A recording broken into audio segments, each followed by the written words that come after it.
Vamos lá, crianças? Então, hoje é segunda-feira. Nós vamos fazer a história, tá? No livro de história. Percorrendo a unidade 4, percorrendo distância. Não esqueça de colocar a data e marcar a página no caderno de vocês, né? Então, do carro de boi ao caminhão. As páginas serão a 135 e 136. O Brasil das rodovias é a continuação, tá? Então, nessa página, a gente vai continuar o trabalho do capítulo 7.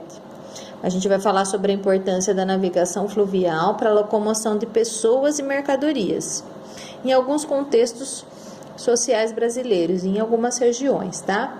Importante que vocês assistam um vídeo, nós vamos mandar o link para vocês, para que vocês conheçam alguns tipos de embarcação. Tanto embarcação de pessoas, quanto embarcações fluviais, né? De produtos, mantimentos, alimentos, grãos, tá? Que ocorrem nos rios brasileiros, tá? Então, vocês vão conhecer um pouquinho disso. Então, nós vamos primeiro na página 135. Então, aqui, ó. Deixa eu ajeitar aqui. Página 135, ó. Em algumas regiões do Brasil, a navegação fluvial, que é a navegação feita por rios, fluvial significa rios e lagos, tá? É muito importante tanto para a locomoção de pessoas quanto para o transporte de mercadorias. Na Amazônia, a hidrovia é bastante usada para o escoamento da madeira e de outros produtos, como a borracha e outros derivados do látex. Os rios são uma via de circulação natural. Há alguns lugares no Brasil onde as embarcações são o principal e às vezes o único meio de transporte das populações locais. Então aqui vocês têm algumas imagens de embarcações, tá? Então aqui, ó, uma barcaça, aqui, ó, essa primeira imagem. Uma barcaça em trecho de hidrovia no município de Pederneiras, aqui do lado de Jaú, tá? No estado de São Paulo, pela hidrovia Tietê-Paraná. São transportados grãos e outras mercadorias, principalmente dos estados do Mato Grosso do Sul, Paraná e São Paulo. Então, aqui tem uma barcaça que faz o transporte de grãos, né? De soja e de bagaço de cana, de vários outros produtos ou mercadorias. Aqui tem um barco no Rio Negro, tá? No Amazonas, na cidade de Manaus, no Amazonas. Na Amazônia, os barcos eles são importantes meio de transporte de pessoas e mercadoria. Esse aqui não transporta pessoa, esse transporta pessoa e mercadorias, tá? Há locais onde só se chega de barco ou de canoa. E aqui, essa outra figura é o desembarque de pessoas em Juazeiro, no estado da Bahia, em 2016. O Rio São Francisco é chamado de Rio da Integração Nacional, porque ele liga vários estados brasileiros. As embarcações que circulam por ele transportam pessoas e mercadorias. Aí tem algumas questões para vocês responderem sobre essas imagens aí. Aí nós vamos na outra página, onde vocês têm um gráfico, tá? Observe o gráfico e responda. Transporte de carga no Brasil 2016.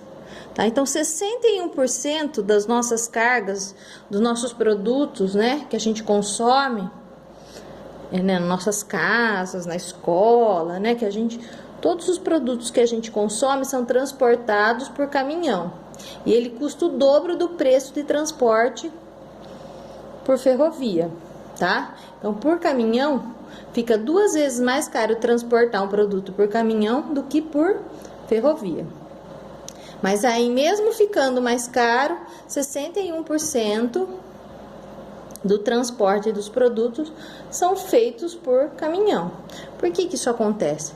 Porque existem as empresas, né, que produzem caminhões, existem os pedágios que levam vantagem com isso, as empresas de caminhão, as transportadoras, né, aquelas que produzem pneu, aquelas que produzem peças, todas ganham com o transporte de caminhão. Ele é um transporte mais caro, mais poluente e mais perigoso, tá bom? Mas, infelizmente, no Brasil, acontece muito disso.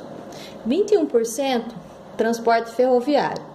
É mais caro construir ferrovia, mas é muito mais barato manter uma ferrovia do que uma rodovia, porque uma rodovia tem que ficar pavimentando o tempo todo, porque esses próprios caminhões pesados destroem as rodovias, né? Então é mais caro construir ferrovia, mas a manutenção dela é menor e o transporte de carga ele é mais barato.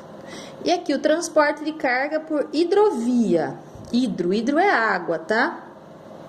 Transporte de carga por hidrovia custa 1/4 do preço cobrado por transporte de caminhão. Então, você pega o preço do transporte do caminhão, divide por 4, uma parte só fica de custo se você transporta essa mercadoria por hidrovia.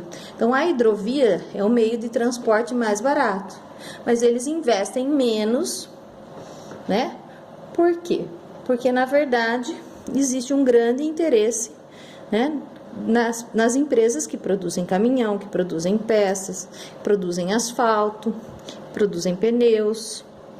Então, elas é que na verdade, favorecendo elas, é por isso que acontece o transporte por esse meio. E aí vocês têm algumas questões aí, tá? Que você vai ter que observar o gráfico para poder responder. Não dá para mim mostrar para vocês, porque que a minha tá respondido, tá? Mas aí tem a letra A. Qual o meio de transporte de carga mais utilizado no Brasil? Na verdade, são apenas duas questões. A primeira é letra A, B, C. Depois é só número 2 e termina por aqui, tá bom? Mas respondam as questões dessa página.